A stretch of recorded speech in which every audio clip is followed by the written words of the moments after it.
Des affaires de cambriolage, il y en a tous les jours à La Réunion comme dans le reste de la métropole. Pour s'en rendre compte, il suffit d'aller au tribunal de Saint-Denis. Ici, on juge régulièrement des cambrioleurs en comparution immédiate. Aujourd'hui, pas moins de 5 personnes sont entendues. Au cours de l'enquête, ce gang de cambrioleurs a avoué avoir volé des voitures, des motos, des ordinateurs et des télévisions. Ces jeunes âgés de 18 à 23 ans doivent répondre de leurs actes. L'audience correctionnelle est ouverte, veuillez vous asseoir. Face à eux, une juge et ses assesseurs, le procureur de la République, mais également les victimes. Et vous avez agi en l'espace de 2 mois d'une façon vraiment extrêmement délinquentielle, un passage à l'acte presque tous les jours ou tous les 2 jours. Par exemple, Madame elle indique que ça se passe dans la nuit, à 1h du matin, elle dort. Et elle se lève, elle pousse un cri et ça fait fuir les cambrioleurs. Mais ça veut dire que vous pénétrez la nuit chez les gens, pendant leur sommeil par exemple, pour voler le téléphone portable qui a permis de vous identifier. Je vous écoute, vous avez à vous expliquer aujourd'hui devant le tribunal. Ouais, j'étais influencé. Vous étiez influencé? Je regrette ça là. Par qui? Moi, tout le monde fait ça, moi aussi je le fais. Pardon? Tout le monde fait ça, alors moi aussi je fais.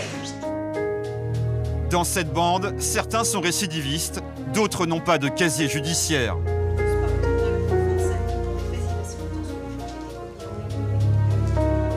L'avocate des parties civiles est particulièrement remontée. C'est que s'ils sont venus certains aujourd'hui, c'est peut-être pour avoir effectivement, comme à chaque fois qu'on est victime d'un cambriolage, des réponses aux questions où sont passés les objets qu'on m'a volés. Sans compter les difficultés pour M.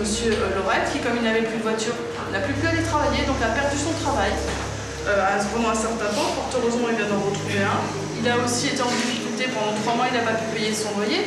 C'est toutes des choses qui sont les conséquences des cambriolages. Le procureur demande des peines de prison allant de 1 an à 18 mois. Mais pour le meneur du groupe, il va demander beaucoup plus. Il est effectivement dans tous les faits, il est à l'instigation de la majorité des faits, c'est lui qui ramène les copains, c'est lui qui organise également les virées sur Saint-Leu, c'est lui qui trouve les clés soi-disant pour monter dans les appartements, c'est lui qui repère les véhicules qui volent avec les clés qu'on trouve dans les appartements, etc., etc. Je requiers à son égard 2 ans d'emprisonnement ferme avec maintien en détention. C'est au tour des avocats de défendre les jeunes cambrioleurs. C'est vrai que les cambriolages sont en train de devenir un petit phénomène de notre société. On a une situation encore plus particulière avec un taux de chômage qui est bien au-delà des moyennes nationales, avec des jeunes gens qui sont plongés en l'oisiveté. Ce qu'on a beau dire, on a beau faire, on peut prononcer des peines d'1 an, de 2 ans, de 3 ans. Ces jeunes gens, ils ont 18, ils ont 20 ans, à 22 ans, à 23 ans, à un moment donné, il faudra tenter de les réinsérer, il faudra tenter de les intégrer dans notre société. Pendant plus d'une demi-heure, la cour délibère. Dans la salle, la tension monte. Les visages se crispent. La juge va rendre sa décision. L'audience est reprise, vous pouvez vous asseoir. Après en avoir délibéré, le tribunal vous déclare coupable, déclare les prévenus coupables dans les termes de la prévention. Monsieur est déclaré coupable et condamné à 2 ans d'emprisonnement, dont 1 an assorti du sursis. Il est maintenu en détention pour garantir l'effectivité de la peine. 2 ans ferme pour le meneur du groupe. Les autres écoperont de peines allant de 1 an à 18 mois d'emprisonnement. Des jeunes à peine sortis de l'adolescence et qui ont déjà commis des délits. Mais à La Réunion, les délinquants ne sont pas les seuls à ne pas respecter la loi. Des habitants bien sous tout rapport ont décidé depuis peu de défier l'autorité. En cause, une passion. La Réunion, le paradis des surfeurs. Chaque année, elle attire de nombreux adeptes venus du monde entier. En 2007, s'y est même déroulée une épreuve des championnats du monde. Mais aujourd'hui, cette pratique est totalement interdite. La raison, un ennemi invisible mais dangereux, le requin. Depuis les années 90, 33 accidents. Le 15 juillet dernier, une jeune adolescente de 15 ans a même été victime d'une attaque mortelle à seulement quelques mètres du bord. Un décès qui a ému toute l'île jusqu'à la métropole. Dans la foulée, un arrêté préfectoral a été publié. Les activités nautiques comme le surf ou le bodyboard sont désormais interdites. La baignade est donc limitée au lagon et rend impossible la pratique du surf. La psychose semble avoir gagné l'île. Mais pour certains, l'appel de la vague est plus fort que tout, car ici le surf est une institution.